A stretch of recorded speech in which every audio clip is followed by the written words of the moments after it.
Shusho? Yes. Wiriwe gute? Niriwe neza ubu n'imitende. Yes. Ubu n'imitende. Wa mutwe wawe. Nashimye. Umeze neza cyane. Nashimye.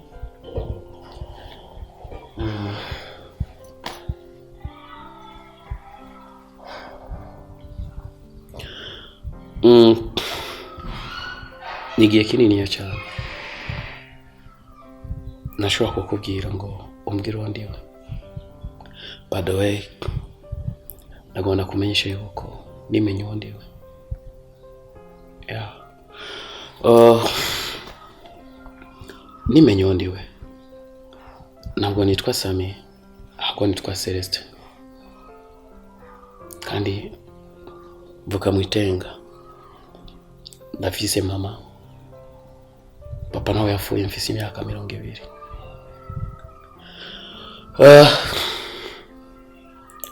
Reka ndagushimire ku gihe cyose twamaranye tubana muri ino nzu. Wambereye umugisha. Hano. Imbere ya byose nashaka ndagusaba pardon. Kuba ntigeze ndakubwira famille yawe, kuba ntigeze ndakubwira ababyeyi bawe. Ariko kuba ntabikubwiye naje sinovuga yuko ariko sajyanje parce que naje sinarinzi famille yawe. Chérie, ni histoire ndende cyane. Aho ngerageje kuvuga en résumé. Wewe nagutoya ahantu bagukubise imitsi nabi cyane. Ndakumvira impuhwe, ndagufata ndakujana kwa muganga.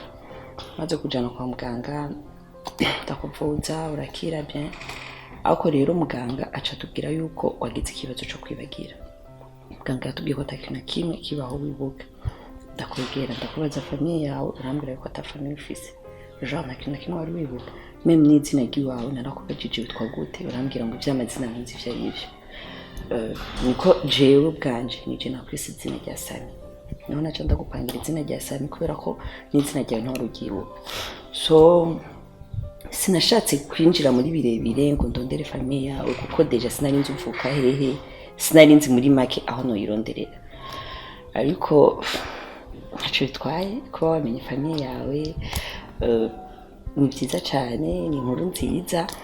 Rero numvumenga ko wamaze kumenya famille yawe, dupanga umunsi sivyo sheje, dupanga umunsi tugende gutembera rugura aho uvuka, hama tubone mama wawe n'abandi bantu baba basigaye muri famille. Shati nababwira yuko unya usigaye wubatse. Byari byo kandi I remember ndavyibuka kugira nze mu gisagara ngaha narinje kurondera ubuzima. Badowe mugabo kugira nshike muri kino gisagara hari umuntu nari nasize ruguru kandi nari namusigiye. Twadufitanye amasezerano adasanzwe cyane. Twakundanye kuva tukiri batoya. Tubona mu buzima butoroshe. So kuvuga ngo nari mfise umudamu. Yes, nari mfise umudamu. Kandi twarakundana cyane rwose. Nagomba kumeshe yuko kugeza no masaha ndacyamukunda. Gusa menya neza yuko igihe cyose twabana nga muri runo rugo sinigeze ndagukunda n'umusari. What? No shirikiza aya majambo ndakwingiza. Please gezaho ntusuye kuvuga ikintu na kibi. Shit. Ugomba umbwira yuko iminsi yose twabanye utigeze unkunda. Sheri n'ibintu byose nagukoreye n'ama dépenses yose nagushizeko. Ugomba umbwira ko utigeze unkunda. Sheri please imikino nk'urazi ko ntayikunda. Reka kujokinga ndagusabye. Ntabwo ukunda jokinga, sinigeze ndagukunda na gatoya. So kuvuga ngo umutima wanje wose uri kurujya mukobwa. No. Kubw'ivyo rero wowe wakundanye na Sami. Ntabwo wakundanye na Celestin. Kendi Celestin. No, Sheri, please. Ndakwinginze reka kumuvuga ibyo bijambo. Hoho basi Sheri mbwira. Ndagusabye umbwire. Uwo mukobwa ninde? uyu mukobwa usanzwe umuzi kandi no muri runo rugo ahora aza ngaha. So yagerageje kenshi kumbwira, agerageza kunzanira mama, agerageza gukora uko ashoboye kose. Badowe mugabo. Ndamuzi? Yes. Mukimba se. Nujya wita Dema iwawe. Yes. Dema umugore wanje. Twadusanzwe dufitanye amasezerano. Stop, Sherigezaho. Stop kubyemera. I'm sorry. No. Oh, I'm sorry, babe. I'm sorry. Sami, ibintu biko ugomba ukore. Can you imagine? Ikintu ugomba ukore muri famille yacu. Sheri, please. Urazi uko Janete deje. Umugore wa girlfriend wacu. Sheri, ego basi. Je urambabaje. Ariko wibuke yuko na girlfriend wanje ugomba umusambutse.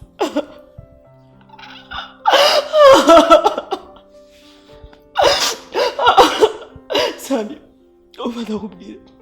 Ndakwingiza ivyo bintu tubihagarikire nga. Basi acha back story.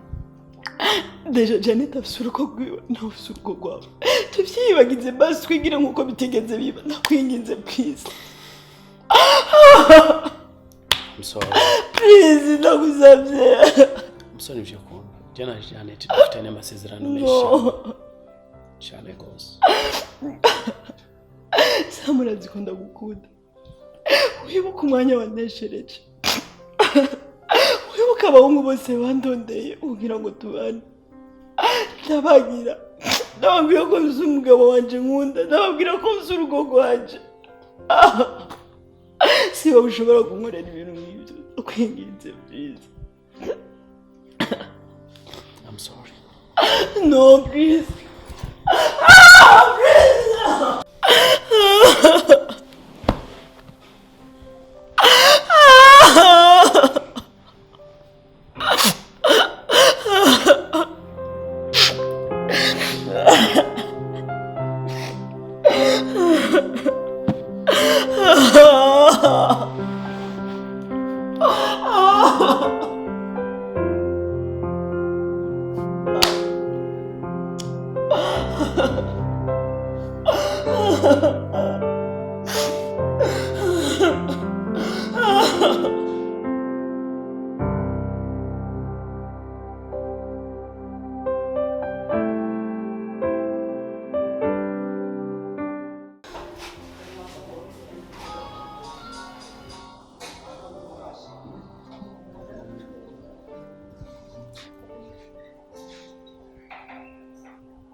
Janet. Kubera iki abagore mwo muri abahemu? Janet. Wari wansezeraniye ko utazokwigera umemukira. Cyakugendekeye gute kugira ngo tumemukire? Uyu munsi uri kumwe n'undi mugabo. Janet.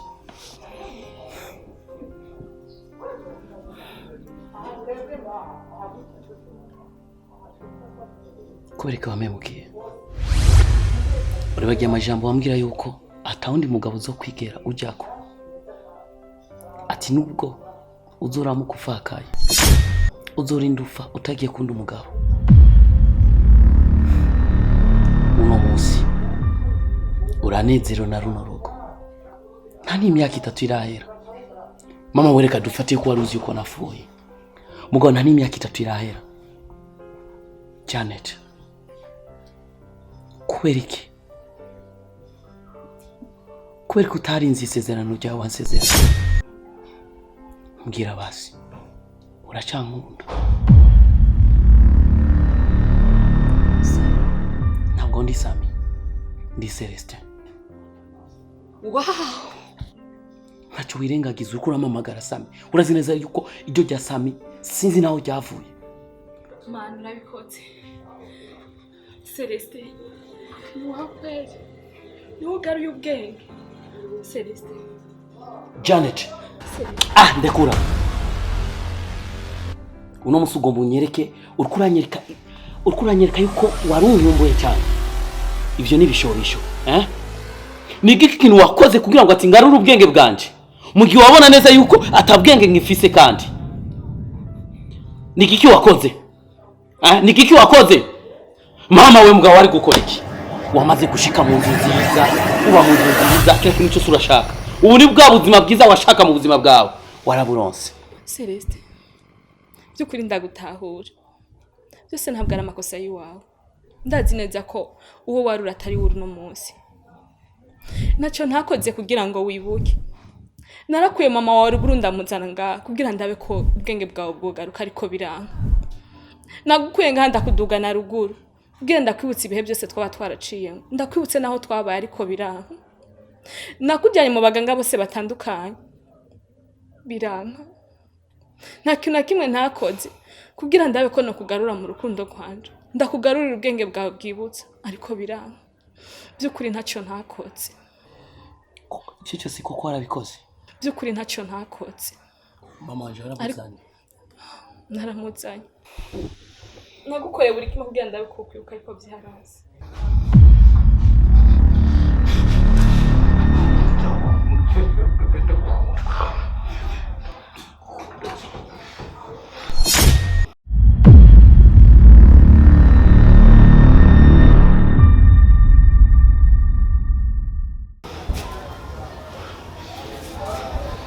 Brother-in-law, welcome. Thank you. Wait.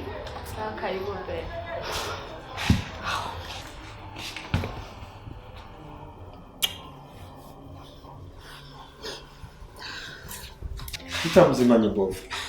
No, narakimwe nyene gusa nari nshinga. Telefone yanjye yarizimye niyo mpamvu nari nzanye kugira ndashire kuri charge. Sorry gato. Yeah. Umvise ndakubwira iki? Mubwiza ukuri yuko genda umugabo wawe sawa kandi kutamukunda. Cheka ko tubana je nawe. Be? Chaje naje. Ndaje kwiguha.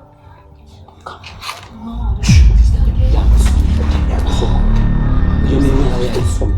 Ndakonje mu nzu yiwe mazinda kumwizera kandi amabwiza ukuri mu nzu zatobana. Be?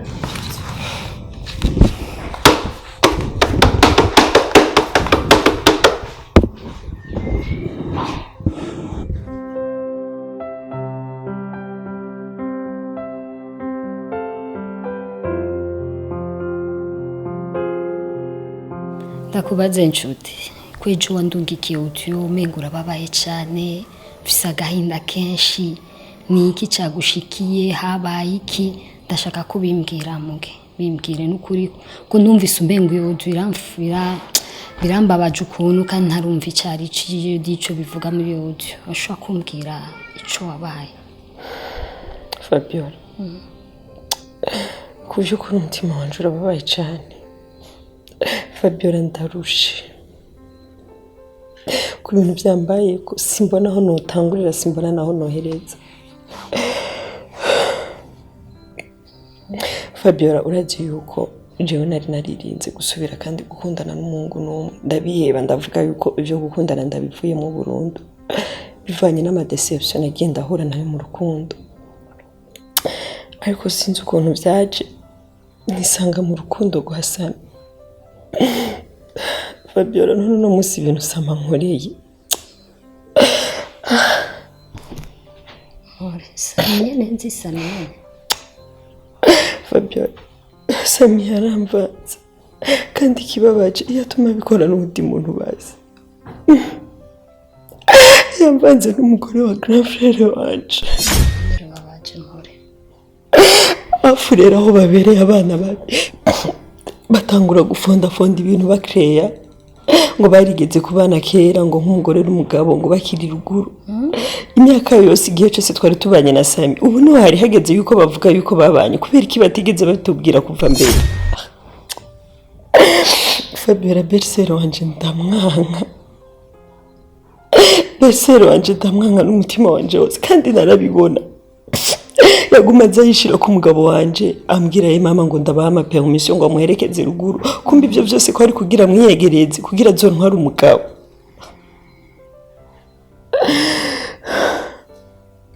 Mama wanje barahinduye n'amazina ngo yitwa Celeste ngo ibiki n'ibiki, je nkundana na Sami umugabo wanje nzi ko yitwa Sami, ivyo bya Celeste sinzi ivyo ari byo se.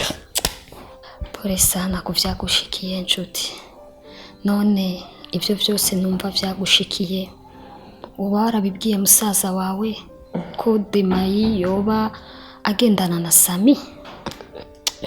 Fabiola, musaza wanje sinshaka kumubwira kubera ko musaza wanje afise ishavu, musaza wanje arakara cane, ni nkuko abimenye yokora action imwe mbi, nimba yo bica nimba yo bakoze iki, ahubwo nawe nagomba ndagusabe please ubikira ibanga ntihagire umuntu n'umwe uzobibwira.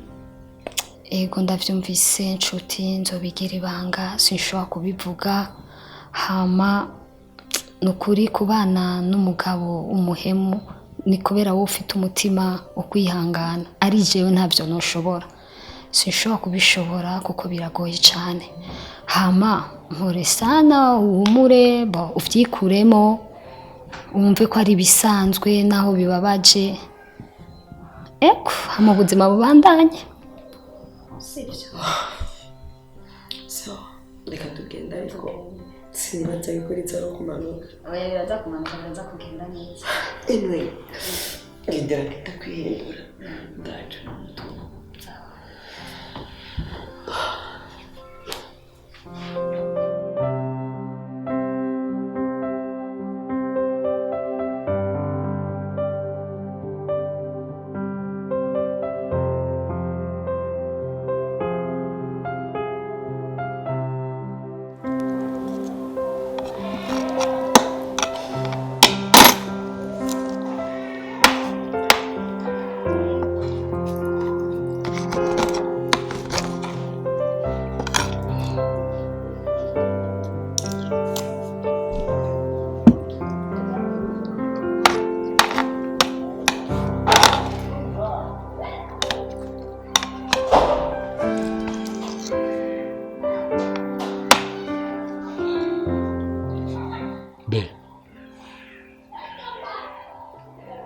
Utafungura?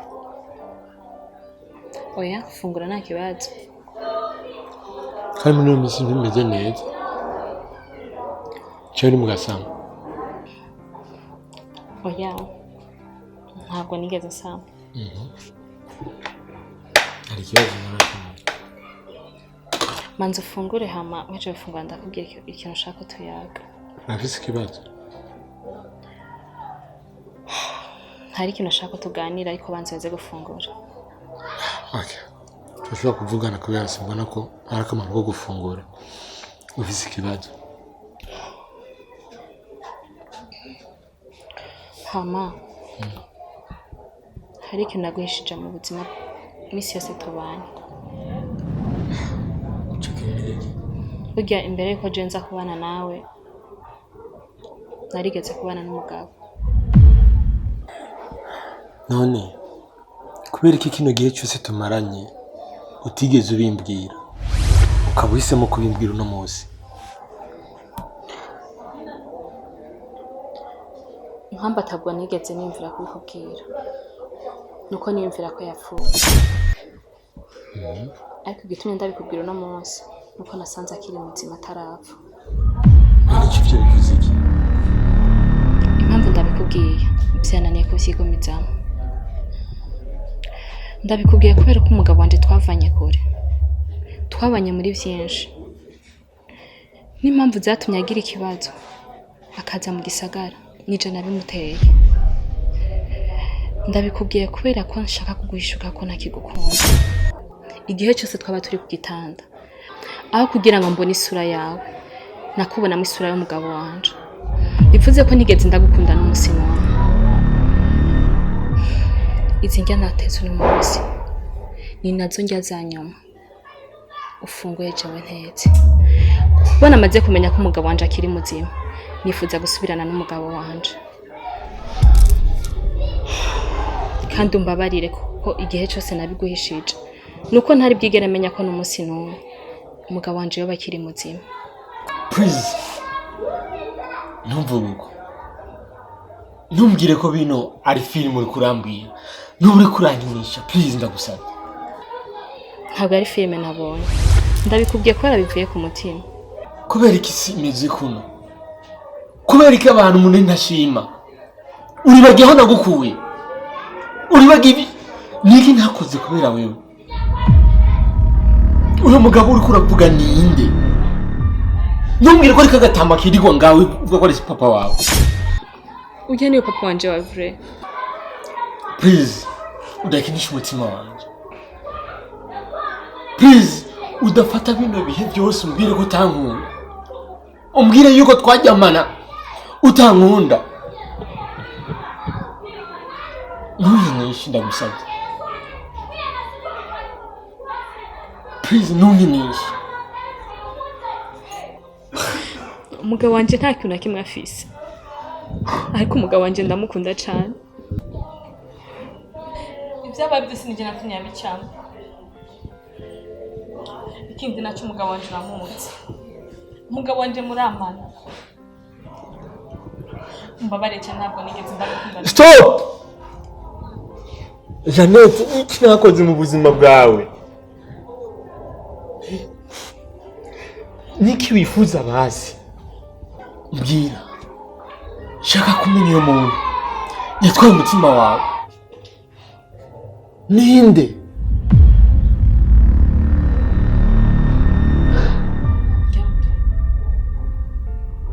Sam. Samu.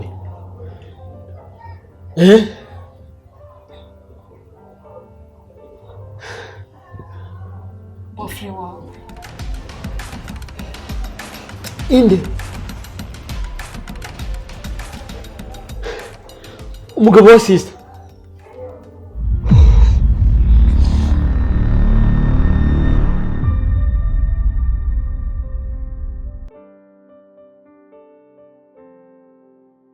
Boss, nabuze iyo mpfa niyonje. Nahondi. Nariko ndasaba akazi ariko nakabuze. Kandi biraboneka gushonje. Nukuri ndashonje cyane.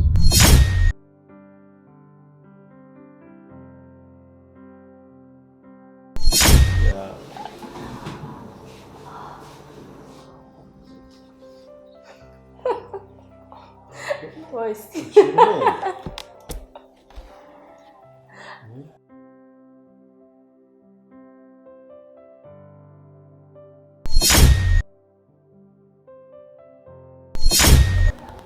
Imbere yanjye uri nk'imbizi yadodobije mu bugaragu. Imbere y'umuntu agira ahitanwa n'inyota. Uba wumva ko iyo mbizi ari agaciro mu buzima bw'umuntu, kuko naho byogenda gute ntiyo yibagiwe. Ni nk'uko nanjye waje nk'urumuri mu buzima bwanjye.